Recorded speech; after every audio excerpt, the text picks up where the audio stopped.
Thank you, Mr. Chairman. Ladies and gentlemen, I decided to speak on something that it really has escaped the attention to most of those involved in climate change and its implications. What came to my mind and to our group was that the synergy of events can create an increase in the results from natural and man-made disasters. And I have to, doesn't change here? Okay.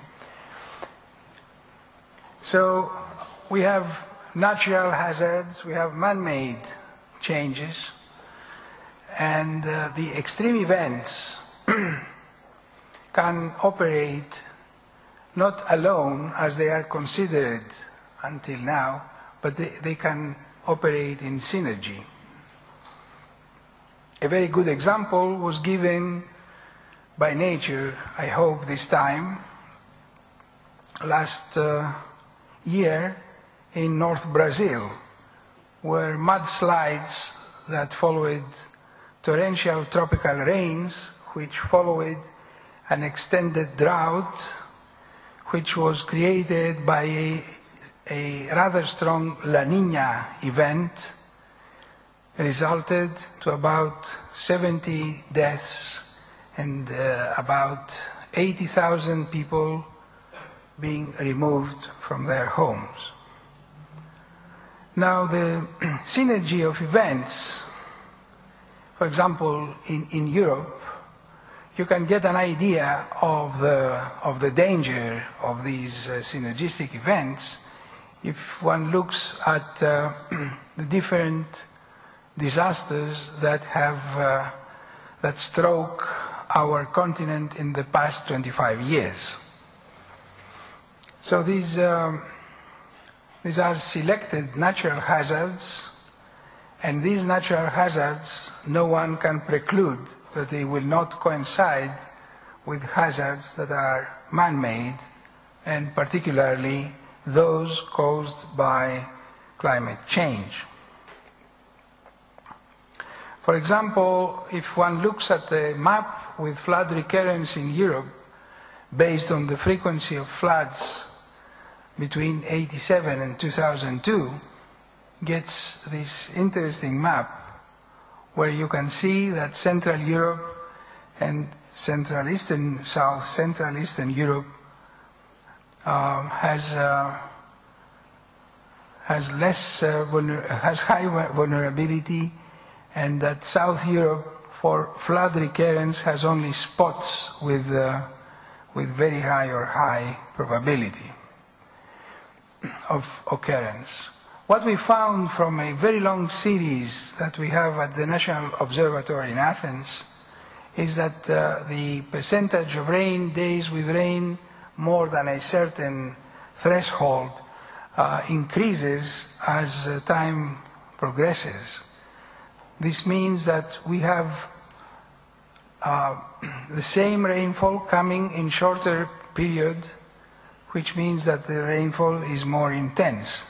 Now, if you take as a threshold the 10 millimeters of rain, say in the past 100 years or so, you get that picture. If you take greater than 20 millimeters, you take that picture.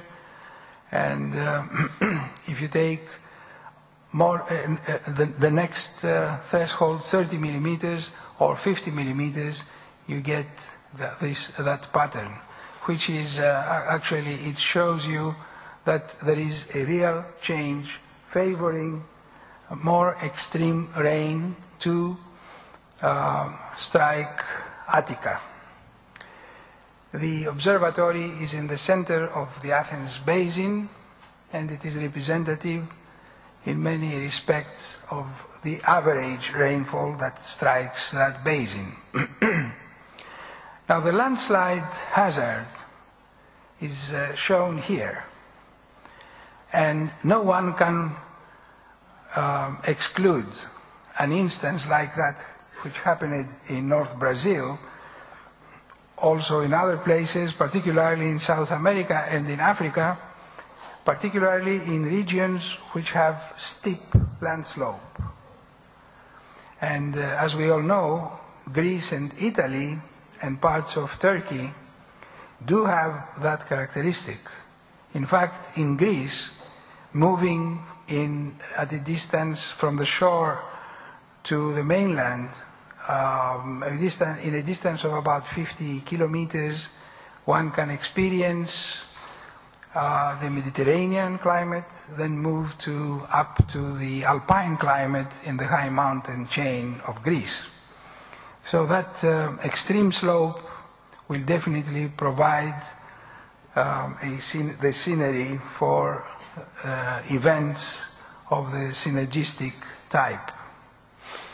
Talking and following the previous speaker on the deficit in precipitation, one can see that the drought potential is high in several parts of Europe. And this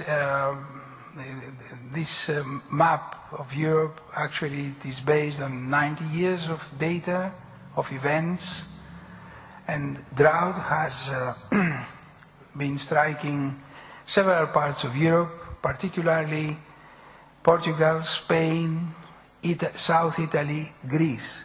In 1987, we had a serious drought situation which resulted to about 30%, it was the result of about 30% rainfall falling in Greece. This is just a picture to remind you on the consequences of the drought. With colleagues from the University of Bern and about 50 other scientists from all over Europe, we resulted in a reconstruction of the precipitation anomalies that were observed in the Mediterranean on the average in the past 500 years. This graph is based on measurements, of course, in the past 150 years, but before that, it is based on weather logs, on descriptions, on inscriptions and writings preserved in monastery records. And one can see, for example, here, that as we move in this 500-year period, the Mediterranean is experiencing a larger variability, or variance, as we say in statistics. And one can see, for example, a period with high rainfall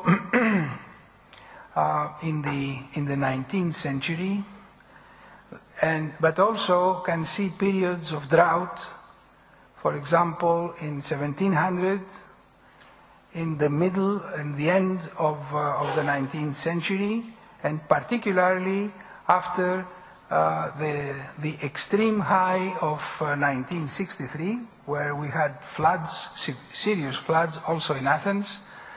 One can see a general variation which exceeds any statistical expectation, and which resulted in the drought that was experienced in 87 and has continued to a mini drought that stopped this year.